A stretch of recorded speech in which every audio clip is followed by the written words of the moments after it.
మీ ఇంటికొస్తే ఏం పెడతారు, మా ఇంటికొస్తే ఏం తెస్తారు?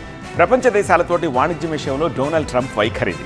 అమెరికాకు వస్తూత్పత్తులు చేయాలి అంటే ఎక్కువ సుంకాలు విధిస్తారాయన. కానీ అదే అమెరికన్ కంపెనీలు విదేశాల్లో పెట్టుబడులు పెడితే సుంకాలు వద్దే వద్దంటారు. కానీ ట్రంప్ ఆటలు సాగట్లేదు. దానికి సంబంధించిన బ్రేకింగ్ ఏది? ఇట్స్ అఫీషియల్, యాపిల్ భారత్ వదిలి వెళ్ళట్లేదు. మరింత ప్రొడక్షన్ పెంచుతామని ప్రకటించింది యాపిల్ కంపెనీ. ఐఫోన్ 17 సిరీస్ తయారీ భారత్లోనే ఉంటుందని చెప్పింది. ట్రంప్ కమెంట్స్ నేపథ్యంలో యాపిల్ ఈ క్లారిటీ ఇచ్చింది. ఐఫోన్ ప్రో మోడల్స్లోనూ భారత్లోనే తయారు చేస్తామని యాపిల్ ప్రకటించింది. ఇప్పటికే కొత్త సిరీస్ తయారీ మొదలు పెట్టేసింది కూడా ఫాక్స్కాన్ కంపెనీ.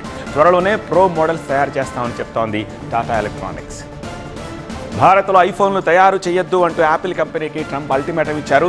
భారత్ అధిక సుంకాలు విధిస్తుందని, అమెరికాలో ప్లాంట్ను నెలకొల్పి ప్రొడక్షన్ ఇక్కడే పెంచాలి అన్నారు ట్రంప్. అయితే యాపిల్ కంపెనీ దీనిపై క్లారిటీ ఇచ్చింది. తాము భారత్లోనే యాపిల్ ప్రోడక్ట్ తయారు చేస్తామని చెప్పింది.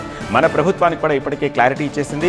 భారత్లో ఫాక్స్కాన్, టాటా ఎలక్ట్రానిక్స్ ఐఫోన్లను తయారు చేస్తున్నాయి. అయితే వారం రోజుల క్రితం ట్రంప్ సోషల్ మీడియాలో ఒక పోస్ట్ పెట్టారు. యాపిల్ లాంటి పెద్ద సంస్థలు తమ తయారీ యూనిట్లను అమెరికాలో నెలకొల్పాలని అన్నారు. జీరో ట్యాక్స్, త్వరితగతిన విద్యుత్ సరఫరా, వేగంగా అనుమతులు, పర్యావరణ అనుమతుల్లో జాప్యం ఉండబోవని ప్రకటించారు.